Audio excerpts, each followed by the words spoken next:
My name is Devin Price, and I am the owner of Nightmares on the Rogue Haunted Attraction in Medford, Oregon. We are a 30,000 square foot entertainment venue.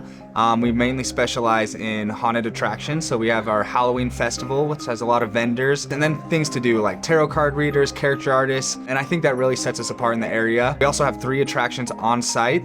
Completely different themes. One's Junkyard Circus. It's the typical clown haunt, but with an industrial twist. We have Invasion, which is our sci-fi Area 51 attraction, and then Temple of Terror, which is like if Indiana Jones was a horror film. So 3 completely different haunted attractions, and our goal really was for families to come out and make a whole entire night out of it. So we started in 2019. I was the director of a youth center. So we had an after-school program, summer program, preschool. It was a large facility, and we were looking at creative ways to do a fall fundraiser. I come from a place, Salt Lake City, Utah, where I grew up going to these big haunted attractions, and one in particular was called Rocky Point. And they would take Hollywood sets and ship them from California, bring them to Utah, and I just loved it. I loved every second of it because it was like walking through a film.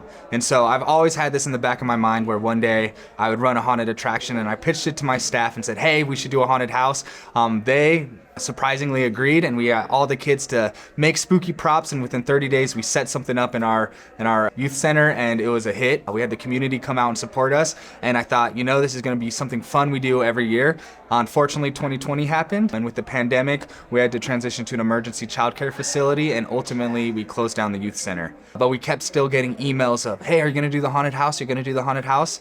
And so I looked at my wife and I was like, I think there's a demand in our area. And so we did a trip in October of 2020. We traveled to 7 different states, went through 30 different haunted attractions, and then we went through the attraction trade show in St. Louis. And we decided we were going to go pro, as they call it. So I put my $30,000 in savings. We got a 3,000 square foot building, and we did our first haunted house. And we called it Nightmares on the Rogue because we're in the Rogue Valley, and we really wanted to set apart an event where it would be a haunted house and a festival. And back then we only got 2 food trucks and a tarot card reader, but it was something way different than this area had. And we had a 3,000 square foot haunt, probably took 3 minutes to get through, but people still loved it. And we had a 5-year goal where we wanted to get a facility big enough to house kind of a bigger city haunt feel. And so here we are 5 years later, and we achieved that dream and that goal. And so we have a 10,000 square foot facility that houses 2 of our attractions, and then another outdoor attraction, and then an entire festival. And really, I love the motto that a couple haunters say, where it's you can't scare everybody, but you can entertain everybody. And that's our ultimate goal. We don't claim to be the scariest, and we don't try to be the scariest. We are scary, but really we just want people leaving, having a good time, laughing at their friends, and making an entire night out of it. So we really wanted to make it a point that you're not going through the same haunted house 3 different times. We wanted to completely create different stories, and ultimately that's what we wanted to do, tell stories. And so our first haunt that we designed this year is called Invasion, and it was actually inspired by a trip I took when I was 7 years old to New Mexico, and I visited Roswell, and I just loved the old 1940s, 50s alien sci-fi feel, and I thought it was something different than this area had. And so we really wanted to do a sci-fi haunt. And so you come into Area 51, you're greeted by our general, and he's right in your face, and you realize there's a crystal that is found on Earth. It's the most important crystal, and that's why these aliens are coming. And then chaos ensues. And so that's our first attraction. And the second one that we planned this year is Temple of Terror. And this really kind of embodies who we are with Nightmares on the Rogue. Is really, we want an adventure spirit. I just love the old Indiana Jones movies. I love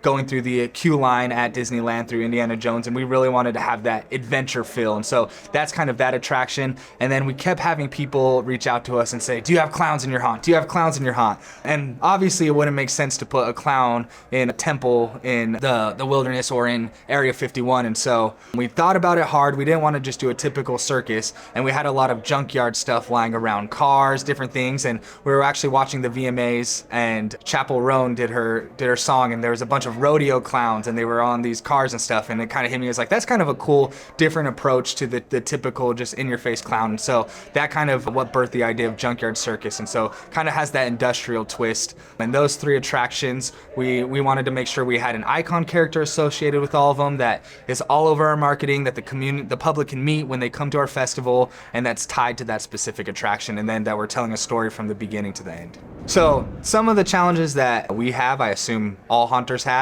and that's that the public kind of thinks a haunted house is something you put up in a couple weeks, and then they get to go through and then they leave. And actually it's a year-round endeavor. And so we pay our entire staff. We have a facility that we pay rent year-round. We have insurance. We're dealing with a lot of different expenses. And so really for us this year, looking into how's the economy going to be with different things, with like tariffs and other things, and we're like, we need to have an attraction that's both profitable and affordable. And so one thing we did this year that we've never done is we allowed people to break out whether they wanted to do 1, 2, or all 3 attractions. And so last year we had a general admission, it was $30, you got everything. This year you can break it up. If you want to do 1 haunted house for $15, you can, 2 for $25 or 3 for $30. And then obviously we have our fast pass and upsells, but we really just wanted to provide an opportunity for any family to come, even if they can't afford normally. And actually it ended up helping us. Our tickets are up. Our average ticket price ends up being our standard general admission that we would have had when you take into fast pass and everything else into account. And so it's really worked out for us, and I think that the communities really liked it because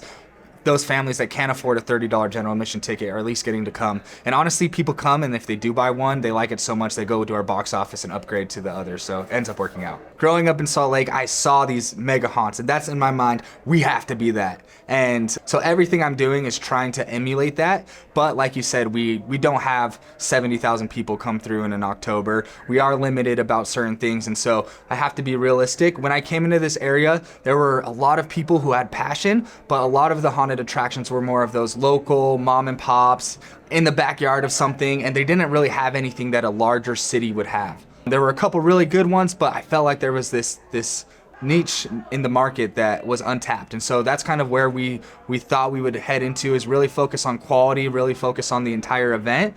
And for us, it's been about slowly making those milestones where our ideas are super large, but we have to do what's realistic and how many numbers. And so for instance, year 1, my idea was like, I'm gonna go buy a giant Gorgalore. And I went in to the trade show with that in mind, and I actually talked to a really prevalent haunter, and he has a really big haunted house now and all this stuff, and one of the biggest in the industries, and he really put things into perspective where his first haunt they only spent $9,000 on, and it was a lot of little props, and then it took him 25 years to get the dragon he wanted. And he's like, you can wait on a Gorgalore. And so little things like that are these bigger props where in your mind you're looking at these videos and you're like, oh, if that haunt has it, we have to have it. But for us, our customers don't necessarily know because they're not going to these other markets, and so they come to us, and it's bigger and different than they've ever seen. And so really evolving with where we're at and not really thinking of the industry as our competitors, but more locally. And for something that for me, with this is a passion project and wanting to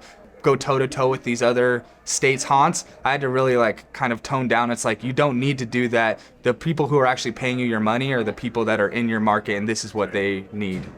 What would you tell the 2020 version of yourself? I would say it's going to be a lot more hours than possible. I would say cherish the time with your family when you're spending not doing the haunted attraction stuff, and also really just appreciate them more. I have my wife, and I'm lucky that she runs this with me. I know a lot of haunters, their wife like lets them do it and they're off on their own, and she grew up not really going to all these Halloween things. Owning a haunted house was probably the last thing on her bingo card, but she fully supported me in my dream, and actually that's why I wore this hoodie tonight. She got me this for Christmas in 2020 before we even had a haunted house. All we had was a name, just because she believed in me, and from every step of the way, she's been there, and I don't think we would be able to do this if I didn't have a supportive partner.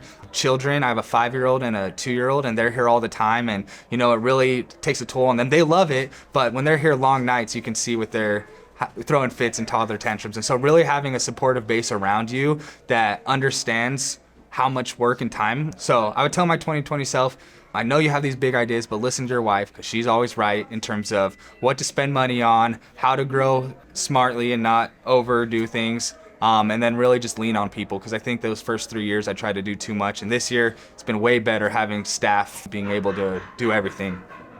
Tell me about the future. So there's numbers that I think we can hit based off other markets and haunts that have told me. I know for us, we had to go into it educating the population of what type of event and haunt we are. So we took a couple years to get people to be like, oh, this is the haunted attraction and this is that.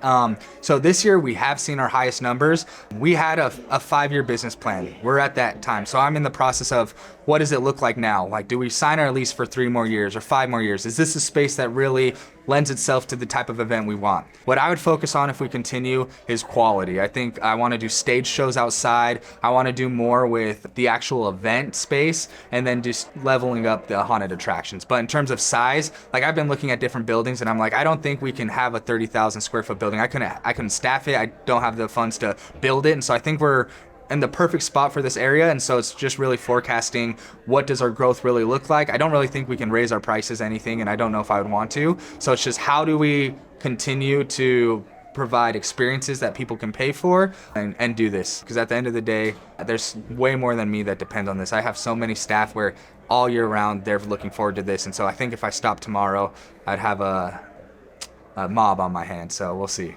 Is there anything I didn't ask you that you think is important? You know, a lot of people who are haunters will tell you, don't do this, don't do this. And like, they'll go in your face and you're like, if you want to do this, don't do it. I would say this. I would say, do it if you're very passionate about it. It is a lot of hard work, and I don't know what the future holds, but I do know that I don't think I'll regret doing it. I think that I've made memories. I built something that this area hasn't seen.